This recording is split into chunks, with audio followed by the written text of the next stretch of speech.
very much dedicated. Right from the day he joined CCL, Mahendra was always a match winner.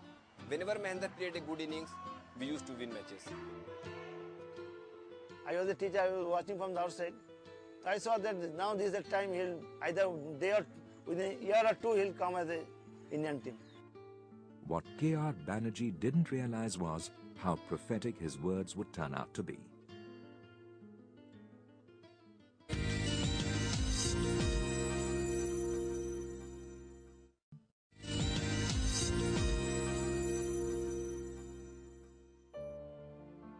Mahendra Singh Dhoni was beginning to get noticed. He had proved that making the shift from football to cricket had been a wise one. Dhoni was raring to go.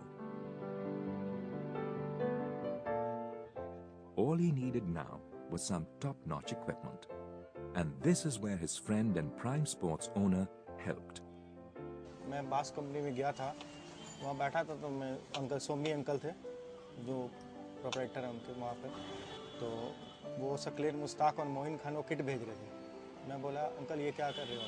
बोले उनको हम लोग sponsor करते हैं। तो बोला भैया एक हमारा प्लेयर भी है MS धोनी, तो उनको भी स्पॉन्सर कर दो।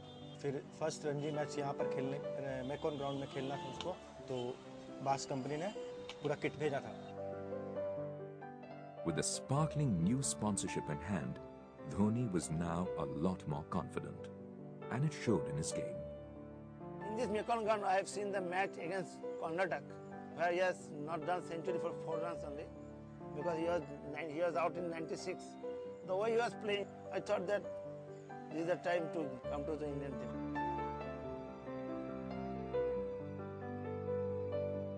And that was just what happened.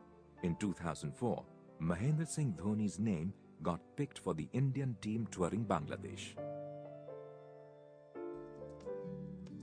Sometimes you look at a player and you say, this man is going to last me for a very long time. So even if he's got a slow start, I'm going to back the potential that I see. That's what makes a good selector. If selectors didn't back their perception of potential, then they'd be computers. Then a computer can pick a team. So maybe somebody looked at Dhoni at that point and said, you know what, we'll give this kid a run, because he seems to me to possess what it takes. 5 games into his career, and Dhoni decided to stretch his legs a bit. What resulted was a brilliant 148 versus arch-rivals Pakistan. Through his early rise, observers of the game and ad men alike took notice of this mature young man. Unlikely because of the fact that he comes from Jharkhand, which is not a state known to produce top cricketers. But he's handled himself extremely well, and I've certainly been impressed by his maturity. Dhoni is what you call destiny's child. That's his description. He was the right guy at the right place at the right time.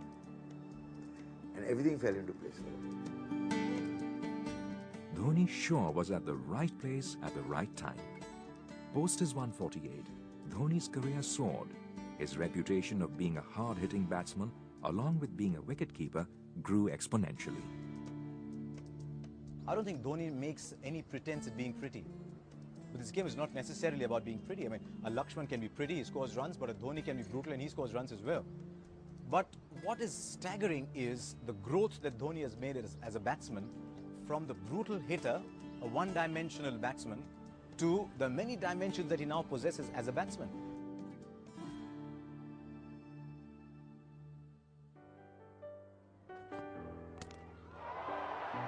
"2007 started off on the wrong note for the Indian team.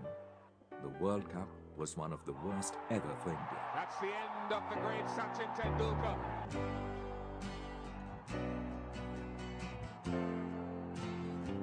But what followed was a dream come true for Mahendra Singh Dhoni. Mahendra Singh Dhoni dives and takes it. There again, another one. Oh, beautifully done. Beautifully done. This is a fine delivery, but the wicket-keeper has made it look even better.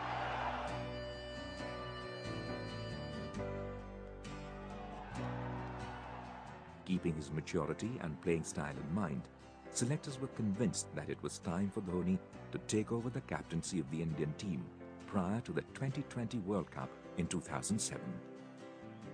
when he spoke during the one-day series in England. And he said how he'd had to start learning captaincy because he'd never been captain before. So to that extent, our expectations from him were low. Our expectations from a T20 World Cup were low. But I think he established very quickly that he was his own man. If you're a captain, you cannot live with someone else's thoughts or ideas. You've got to be brave enough to sink or swim with your ideas.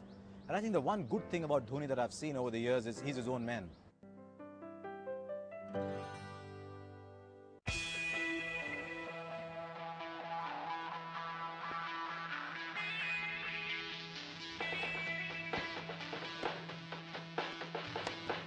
India on a roll here. 3 sixes in 2 overs. That was a fantastic stroke.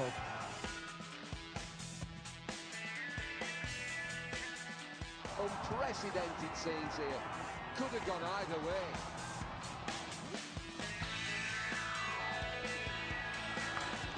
Edge and taken by Dhoni. The finger has gone up.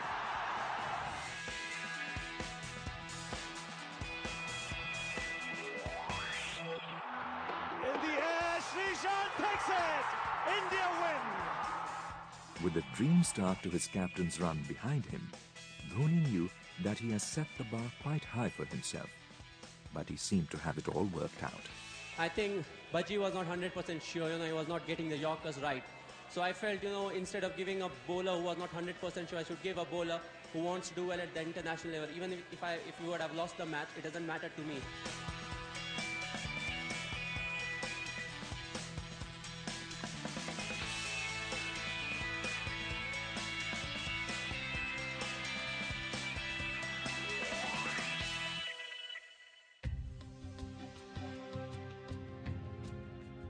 Dhoni had proved to everyone that one needed more than just talent to do well in the cricketing world. Along with the skill was required a mature, level head on one's shoulders and enough heart to take chances. Nobody thought he would be a success. He lacked experience. He apparently lacked the personality of a captain. He didn't appear to be like Ganguly and Dravid before him. He certainly didn't have the charisma of somebody like Pataudi or Kapil Dev. He didn't seem to have the Sunil Gavaskar kind of aggression. I personally thought that he might be, easy meat for opposition. But he proved that his cool-headed, level-headed, relaxed attitude, which somehow it endeared him to his team. I think it's a very happy team. Under him, it's a very happy team.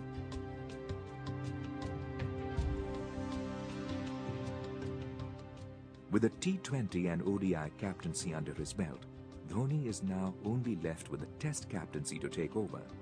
But critics feel that may be too soon to talk about.